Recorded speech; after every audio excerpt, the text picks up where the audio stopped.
channel is sponsored by the Orchid Supply Store. It is literally your one-stop shop for anything and everything you could possibly need orchid related. And they even sell orchids. Use my name code Hillbilly in the code section for a 12% viewers discount. So go check them out, y'all. Hey y'all, it is Paula with Hillbilly Orchids. Welcome back to my channel. I hope everybody's having a fantastic day. I've been talking to a few people over the weekend, and well, let me back up just a hair. First off, I want to say I've had a little bit of audio issues on a couple of my videos, and I do apologize. I'm trying to figure it out. It seems to be something happening between when I download it from my editing software and upload it to YouTube. So, you know, like I said, it's kind of hard. You guys, if you've never done, you know, this, there's a lot of steps involved. First you have to film the video, then you have to go back, you have to edit it. Well, then when you get it done editing and everything, then you download it from your software. When you download it from your software, then you have to proceed to YouTube and upload it to YouTube. So there's quite a few steps involved, and you watch it each time that it, you know, that it loads. Okay, so like when I downloaded it from my software, then I upload it to YouTube, and I'm watching it as it's uploading. So there's no issues there, you know, as I'm watching it. Well, for some reason, then once it's actually fully loaded and everything, that's where the issues are coming up. So what I'm having to do now is I'm having to take it a step further. And I have to, once it's uploaded, I have to go in and I have to watch it again. And that's a step that I never did do. I just thought once I uploaded it and was watching it as it uploaded that it was fine. So, but I guess not. So now they've thrown this little monkey wrench into my steps, and you know, there's been a few of them that slipped by that I wasn't aware of. And like I said too, I've been having internet issues, and I'm not sure if that's what it is, but I wanted to apologize and say, you know, sorry about that. You know, I had to actually, that one day, that's why my video came out really late. And if you didn't see it, please go back and check it out. It's the one where I got the new Chiloschista seedling from In Situ Orchids. So I don't want you to miss that, because it's a really good unboxing. It's a really great seedling for the price and everything. So please go back and check out that video. I'll try to remember to put a link in the comments or in the description section. So if you haven't seen it, please go back and check it out. You are going to get to see it a little bit today, though, because once again we're talking about the Chiloschistas. Now the reason that I bought that Chiloschista is because they're growing very well for me. They love my environment, so I'm like, okay, this is awesome. And that's kind of something that you should be aware of, like when you're growing. You know, it's like my grow space is hot. It's a hot grow space. It's, you know, very high temperatures in the summertime, and it very high humidity in the summertime as well. I keep the humidity very high. So those things are things that I need to know whenever purchasing new orchids. Because sometimes, you know, like you see this pretty bloom and you're like, oh, that's really pretty. I'd like to have that in my collection. Well, you go and you order it, and when you get it, you find out it's a cold grower. And you're like, well, where am I supposed to put this? Well, if you put a cold grower in a hot space, that plant's not going to live a week, you know? So you kind of got to be aware of, you know, what these different genuses, where they grow and how they grow. And you can grow like-minded plants. So that's why, like in my hot growing space, I have no issues growing most cattleyas. There are some cool growing cattleyas. Did you know that? See? There is. But, you know, it's like most cattleyas will fit in here. Most oncidiums will grow in here. Most hybrids of those will grow in here. Most phalaenopsis will grow in here. Now, the thing with the phals is that in the wintertime they need a low drop. But that's okay. They get that here. That's how I run my grow space. I have it hot in the day and cooler in the night. So that's how I grow. So anything of those will pretty well thrive in this environment. Now, my cold growers got to go out there in the kitchen. Like I said, they have to be kept cooler. They have to have the air conditioning all summer, so they have to keep generally cooler. So, and because I don't have much space, I don't have much that I can put out there. So I don't usually ever look into many cool growing plants. So, but yes, I got these Chiloschistas. They came and they, I bought the Lunifera simply because I wanted to show the difference about how one will grow better than the actual true ghost orchid, the Dendrophylax lindenii. They're nothing alike. They're nothing alike in growing. They're nothing alike in their habits. They're absolutely, I can't explain to you how much these two plants are different. A Chiloschista is simply a leafless orchid. That's it. A Dendrophylax lindenii, they're a lot fussier. They require a whole different gamut of care. They have a particular, regime of care. Chiloschistas are kind of just like an orchid. You treat it just like a plant and go on. And a lot of people are not realizing that. See, like I said, I was talking with a couple people this weekend, and they were like, well, I've just been giving mine just like, 50 parts per million food, feeding them. Why? No. That's what you do for ghosts. That's what you do for true ghost orchids. So, I'm like, I'm going to do a video on it because, like, maybe a lot of people don't realize, So I wanted to let it, get it out there and say, hey, this is how you treat Chiloschistas. We're not even going to talk about Dendrophylax lindenii today because they don't fit in this category, not at all. So, when I bought the Chiloschista lunifera right here, I mounted it, and let's go in a little bit and turn on the light, so that will help us see a little bit, I hope. All right. So when I bought this one, like I said, it was to basically, show you guys the difference, that this is nothing like the ghost orchid. Okay, this is a true leafless orchid. All it is a pile of roots, but these pile of roots, they're just like my Cattleyas. They're just like my, they just don't have storage organs because they are all roots. And I was talking to Miss Betty, and Betty was like, I was scared. I didn't want to burn the roots and such. And I told her, I said, honey, these guys in my care are getting exactly what the rest of my plants do. I do not treat them any differently. These guys, the only difference they get is they get sprayed a little more frequently than other plants do, than any of my other, like my Cattleyas and things like that. And that's why I've got the spray bottles back here.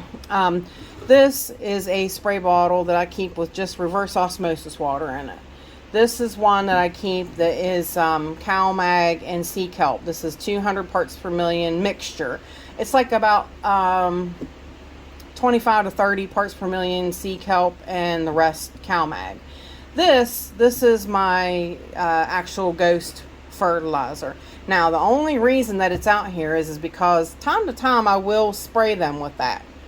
But first thing in the morning when I come in to the grow space and I need to start watering my mounts and such, I will go to them and I will take, this is a bowl of my regular fertilizer that I feed everybody else. Now, remember, I'm not filtering my water anymore. So this water, when I started, was 85 parts per million. So my parts per million are creeping up there, which is making me a little nervous because I'm going to have to maybe start mixing, but that's a whole nother video. So, but this is mixed to, this is 200 parts per million of my fertilizer, okay? So this TDS reading on this water is 285 parts per million, okay? Because it's 200 parts per million of my fertilizer, and then it's 85 parts per million of whatever is in my water. So when I come in the morning, I will take that fertilizer water and I put it in my spray, my big spray, battery powered sprayer, and I spray my mounts. And these guys get sprayed with it, okay? So first thing in the morning, that's what I do. I come in and they get the 285 parts per million sprayed right on them. And I leave and go do whatever I got to do, dishes, whatever, you know, my day. And since I'm home all the time, I'll be in and out of here frequently. So like that's probably 7 a.m. when the lights come on. I'll come in and do that. So then, I don't know, about around 10 o'clock, noon, somewhere in there, I'll come back in and I'll look at them and they'll be this dry. And I'll be like, okay. Say this, and we'll say this is Monday as well. I'll say, well, I'll grab the kelp seaweed, the same thing, the kelp and CalMag, and I will spray my Chiloschistas down with this, okay? So then I'll go do whatever I gotta do laundry, whatever. I might come back around 4 o'clock and they'll be dry again, just like this. Well, I might grab my Ghost fertilizer, which is only 75 parts per million. It's the same mixture of my fertilizer, it's just weakened with reverse osmosis water to the point where it is 75 parts per million, because that's all my Ghosts can handle. I will spray them with that, okay? So then I'll go do whatever I gotta do, get ready for bed, get ready to shut everything down in here. I'll come back in about 9:30, and I will take my reverse osmosis water and I will spray them down for the night. So you see, they're getting misted several times a day on Monday. Now Tuesday, I might come in and I'm going to say, well, I'm going to do a video, so I'm going to be in here for a while. So let's just get a bowl out and we'll just plop it in the water. And that's what I'll do. Plop them right in a bucket of water of the fertilizer. And I'll let them soak for half an hour. And I'll leave it go. And I'll do my video, whatever. I come back and then it'll be time to take it out. Now, then, you know, say around, I don't know, since it's soaked, I might not spray it at noon. I might wait till later on, 4 or 5 o'clock in the afternoon, and I might spray it with the kelp and CMag, or what is wrong with me? Blah, blah, blah, blah, blah. The kelp and CalMag in the 4 or 5 o'clock that evening. And then I will hang them back up. And if I come in when I shut everything down at 9:30, then I will look and see if they're dry. If they're dry, I might shoot them with a little bit of RO water overnight. Because to me, that RO water is just sort of like misting them like they would get in the wild with dew, you know. So that's basically how I run that. And I will do this a couple times a week. I will throw them in that fertilizer water a couple times a week and let them soak for a half an hour at least, sometimes more. Just depends upon what I'm getting into. But this one here was the second Chiloschista I ordered off of Yoshi. This was the Alba. And I was a little worried about this one because these roots right here are real algae covered.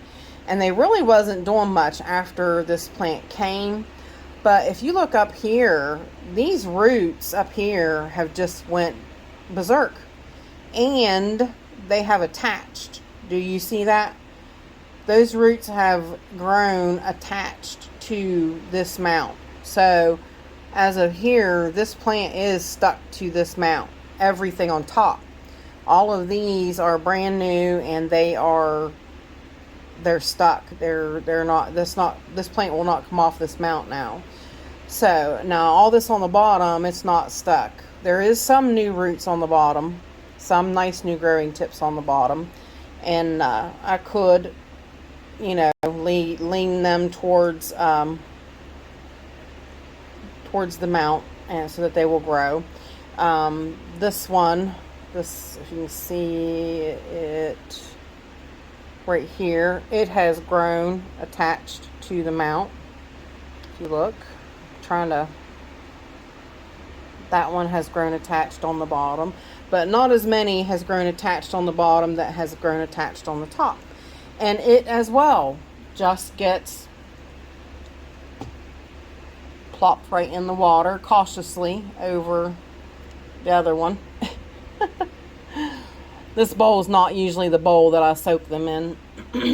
After you've left them sit there for half an hour, the water does go up the mounts a little bit. So all right, now this is the recently mounted Chiloschista parrishi. The whatever was going on the base of it there. Come on, focus. Why does this thing never want to really focus?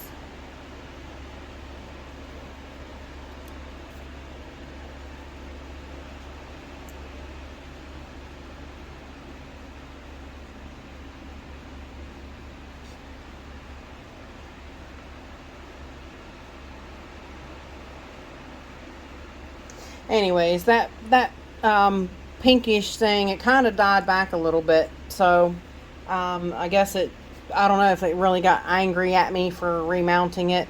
But since I did, those roots on the new roots on the middle have grown more.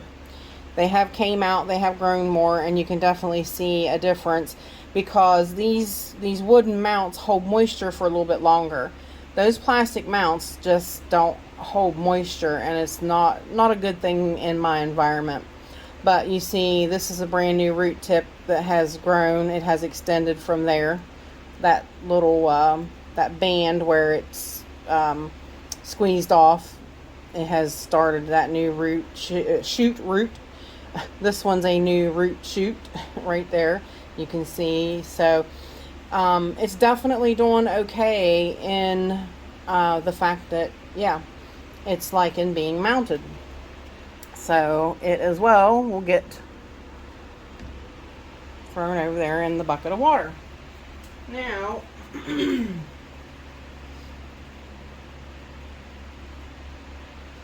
new kid on the block, this little Chiloschista green, the new roots on it have really grown. Really grown. Like this one's almost touching the mount now. This one's almost touching the mount now. It's done just fantastic being on this mount. I'm trying to put this under there a little bit. There we go. So we can get it to lay down a little. But yeah, this one's done really great. Yoshi told me, he said, this is basically bloom size. He said that's really a big seedling, and I was like, well, they said seedling, so I will go with that. I do have a surprise coming for you guys, though. That will be an unboxing for next week. So yeah, there we go. This one's done pretty well on this mount, so it too will get sat right down in the water. So that is how I take care of these Chiloschista. Now, as you see though, in my grow space, we have 86% humidity right now, and the temperature is 75, and it is noon. So, but we've been cold. Right now, we've not at all been summer weather yet. We've not been very hot and things. So it will, and once summer really heats up, the temperatures will definitely raise up a lot. So we'll see how they do more, once the weather gets a little hotter and things. But yeah, if you're not home a lot, the best thing to do with these guys then is to soak them like this a couple times a week. And you can spray them anytime, like spray them in the morning, spray them of an evening spray them when you get up, spray them when you go to bed, and they'll suffice. I mean, it just shows you, as much as I miss them and things, that they're definitely responding to that care. So they're doing quite well. They really like my environment. They like the warmth. Now the Lunifera I did have over when it was a little cooler. I haven't really overwintered them yet, so but they like, my guys seem to really like higher feed. They, like I said, I treat them just like I do a Cattleya. They get the same thing that my cats get, that my Phalaenopsis get, that my Oncidiums get, that my, they all get the same treatment. So don't be afraid to feed them. If you are feeding them low parts per million, jack that up a little bit and get them fed. They do respond well to a lot of feed. They do like sea kelp and cow mag. They're, like I said, they're just like an orchid. They're a calcium hog as well. Feed them calcium. Feed them, get them growing. Right now is their growing season. Like I said, everybody's fertilizers should be ramped up to what, the maximum, because everybody is in full growth mode. So, but that's what I do, you guys. That is how I treat my Chiloschistas. And if you guys have any questions, please leave them in the comments, and I will, I'll get a hold of you as soon as I can and discuss it. I'd be glad to help you guys with anything if there's anything I haven't covered with them. So please, I enjoy talking orchids. So with that said, I appreciate all you beautiful, wonderful people stopping by and hanging out with me. And bye for now, y'all. Till we meet again.